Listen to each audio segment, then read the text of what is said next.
जय हिंद दोस्तों, मैं निधि बेन चौहान। आज हम करेंगे क्लास 10th का 3.1 का क्वेश्चन नंबर 1। ठीक है, तो इसमें एक पिता है आफताब और उसकी बेटी है, उनकी उम्र हमें निकालनी है। ठीक है, तो हम माना आफताब की उम्र x वर्ष और बेटी की उम्र y वर्ष। ठीक है, अब इसमें आपको एक दिमाग लगाना है, जो नेचुरल सी बात है कि कभी भी इस तरह के क्वेश्चन हो तो उसमें पिता हमेशा बड़ा होगा और पुत्री या पुत्र जो भी बोला, यहाँ बेटी की बात चल रही है तो बेटी जो है वो छोटी होगी। जो बड़ा है उसको हम x मान लेंगे और जो छोटा है उसको हम y मान लेंगे। ठीक है, तो आफताब की उम्र हो गई x वर्ष और बेटी की उम्र हो गई y वर्ष। ठीक है, अब 7 वर्ष पहले की बात हो रही है। 7 वर्ष पहले यानी कि पीछे चले गए तो माइनस होगा। तो 7 वर्ष पहले आफताब की उम्र हो जाएगी x माइनस 7 और बेटी की उम्र हो जाएगी y माइनस 7। ठीक है, तो कह रहा है कि 7 वर्ष पहले आफताब की उम्र बेटी की उम्र की 7 गुनी थी। ठीक है, बेटी की उम्र की 7 गुनी थी, तो यहाँ पे हमने 7 लगा दिया और ये बेटी की उम्र। तो पिता तो हमेशा बड़ा ही होगा और बेटी हमेशा छोटी होगी। तो 7 वर्ष पहले पिता की उम्र बेटी से 7 गुनी थी। तो 7 गुनी मतलब 7 से कर दिया गुणा। ओके, अब यहाँ पे देखिए हम इसको सॉल्व करते हैं। x माइनस 7, 7 एकम 7y प्लस माइनस माइनस 7 सत्ते 49। ठीक है, अब x और y की वैल्यू को एक तरफ ले जाएंगे। तो यहाँ पे तो x है, ये 7y है, इसको पक्षांतरण करके वहां लेके जाएंगे तो प्लस का है तो माइनस का। ठीक है, यहाँ पे 7 है, -7, इसका पक्षांतरण करेंगे तो निशान बदल जाएगा। तो ये -7 है, इधर आके +7। ठीक है, यहाँ हो गया x माइनस 7y। 49 में से 7 गए तो हमें मिला 42। ठीक है, 42। अब इसका हम बनाएंगे एक समीकरण। तो x माइनस 7y, ये -42 है, इसको हम इधर लेके आएंगे तो +42 बराबर 0। ये हो गया हमारा समीकरण 1। ठीक है, अब दूसरा समीकरण बनाना है, उसके लिए सिचुएशन 2 है। वो क्या है? 3 वर्ष बाद। अब 3 वर्ष बाद की बात हो रही है, यानी आगे जा रहे हैं, तो बाद की बात होगी तो प्लस हो जाएगा। ठीक है, तो 3 वर्ष बाद आफताब की उम्र हो जाएगी x प्लस 3, क्योंकि हमने पिता की उम्र क्या मानी है? x। ठीक है, और बेटी की उम्र हो जाएगी y प्लस 3, क्योंकि बेटी की उम्र क्या मानी है? y। ओके, अब सिचुएशन क्या है अकॉर्डिंग टू क्वेश्चन कि 3 वर्ष बाद पिता की उम्र बेटी की 3 गुनी हो जाएगी। ठीक है ना, पिता की उम्र हमेशा बड़ी रहेगी, बेटी की उम्र हमेशा छोटी रहेगी। तो पिता की उम्र 3 वर्ष बाद बेटी की उम्र से तिगुनी हो जाएगी। ठीक है, अब इसे सॉल्व करते हैं। x प्लस 3 बराबर 3 एकम 3y 3 तिया 9। ठीक है, अब एक्स वाई वाले एक तरफ, x ये प्लस 3y है, पक्षांतरण करके -3y, 9 ये प्लस 3 है, पक्षांतरण करके -3। तो हमारा क्या आया? x माइनस 3y बराबर 9 में से 3 गया तो 6। ठीक है, x माइनस 3y, 6 को हम इस तरफ लेके आएंगे क्योंकि हमें समीकरण बनाना है। तो ये हो जाएगा -6 बराबर 0। तो ये हो गया हमारा समीकरण 2। ठीक है, अब हम इसको सॉल्व करेंगे ताकि हमारी ग्राफ की वैल्यू आ जाए।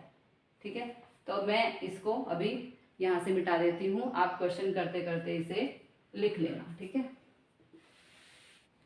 तो हमारे 2 समीकरण आए थे, x माइनस 7y प्लस 42, ये पहला समीकरण था। ठीक है, तो इसके लिए हम देखो वैल्यू बनाएंगे, y को यहाँ छोड़ देंगे, 42 प्लस x। ओके, और ये 7 गुणा हो रहा है तो नीचे आके यहाँ हो जाएगा भाग। तो अब हम इसका ग्राफ बनाते हैं। ग्राफ कैसे बनाते हैं? यहाँ एक्स वाई। ठीक है, तो हम y निकाल रहे हैं। ठीक है, तो x की वैल्यू हम रखेंगे 0। देखो ये रखी हमने। ठीक है, x की वैल्यू रखी 0, तो 42 प्लस 0 अपॉन 7। 42 में 0 को प्लस किया तो क्या आएगा? 42 आएगा। ठीक है, तो 42 अपॉन 7, 7 से 42 को काटा यानी कि 7 छिक 42, तो 7 छिक आ गया हमारा 42 यानी कि 6। यानी कि जब हमने x को रखा 0 तो हमारा y आया 6। ठीक है, अब हम x की वैल्यू रख रहे हैं 35। आप अपने हिसाब से कुछ भी वैल्यू रख सकते हैं। ठीक है, x की वैल्यू रखी हमने 35, तो 42 और 35 77/7। अब 7 से 77 को काटेंगे तो हमें मिलेगा 11, यानी कि जब हमने वैल्यू रखी x की 35 तो हमें मिला y 11। ये हो गया हमारा पहले समीकरण का ग्राफ। ठीक है, अब दूसरा समीकरण हमारा क्या है, x माइनस 3y माइनस 6 बराबर 0। तो y को यहाँ छोड़ेंगे और x माइनस 6 ये गुणा हो रहा है, उस तरफ जाके भाग हो जाएगा। अब हम x की वैल्यू यहाँ रखेंगे और हमें y की वैल्यू मिल जाएगी। तो इस तरह से हम पहले बॉक्स बनाएंगे। x की वैल्यू हमने रखी 0। ठीक है, तो 0 माइनस 6 अपॉन 3, 3 से 6 कट गया, 3 एकम 3, 3 दूनी 6, तो आया -2। ओके, उसके बाद ये पहली वैल्यू आ गई। दूसरी वैल्यू हम रख रहे हैं 30, आप अपने हिसाब से कुछ भी रख सकते हैं। ठीक है, तो 30 हमने रखा x की जगह, 30 माइनस 6, यहाँ x है ना, x की जगह 30 माइनस 6 तो कितना आया 24। 3 से 24 कट गया तो 3 एकम 3, 3 अट्ठे 24, यानी हमारी दूसरी वैल्यू आई 8। जब हमने x को 30 रखा तो y मिला हमें 8। ठीक है, अब हम इन वैल्यूज के हिसाब से अपना बनाएंगे ग्राफ। ओके, तो हमारी जो दो वैल्यूज आई थी, जो दो हमारे ग्राफ की वैल्यूज आई थी, उनके लिए हमने ये ग्राफ बनाया। थोड़ा टेढ़ा मेढ़ा बनाया, लेकिन आप समझ जाओगे। ठीक है, तो पहला था हमारा एक्स वाई, यानी कि x का 0 पहले समीकरण का ग्राफ है। ये x का 0 y का 6, देखो ये x होता है और ये y होता है। ठीक है, तो पहला है x का 0 और y का 6, तो x का 0 और y का 6 ये रहा। ठीक है, दूसरा इसका पॉइंट है x का 35 और y का 11। पॉइंट आप अपने हिसाब से ले सकते हैं, इसके लिए कोई रूल नहीं है, आपको जैसा ठीक लगे। मैंने 5-5 के गैप से लिया है यहाँ पर, और यहाँ पर 1-2 के गैप से। ठीक है, तो x का 35 y का 11, ये देखो x का 35 और ये y है, तो ये y का हमारा 11, तो ये यहाँ पे आके मिला। ठीक है, x का 35 y का 11, ये हमारे पहले समीकरण का ग्राफ है। तो यहाँ पे आप इसको समीकरण को लिख देंगे।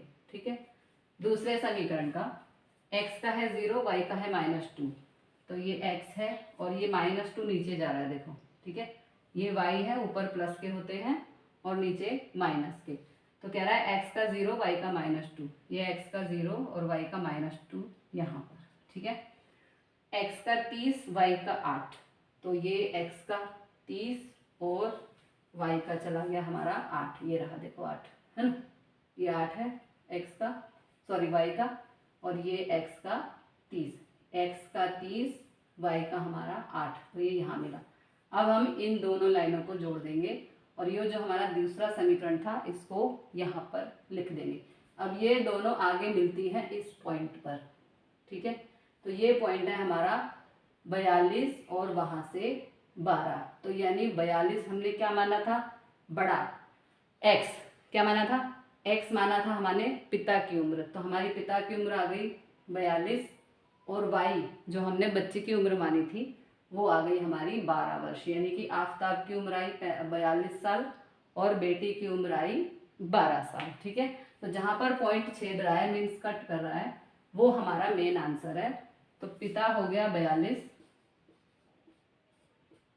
ठीक है, और बेटी हो गई कितने की आ गई, y 12, क्योंकि हमने x माना था पिता की उम्र और y माना था बेटी की उम्र। ठीक है, तो इस तरह से हमारा ये क्वेश्चन यहाँ खत्म होता है। मिलते हैं अगले क्वेश्चन के साथ। जय हिंद, जय भारत।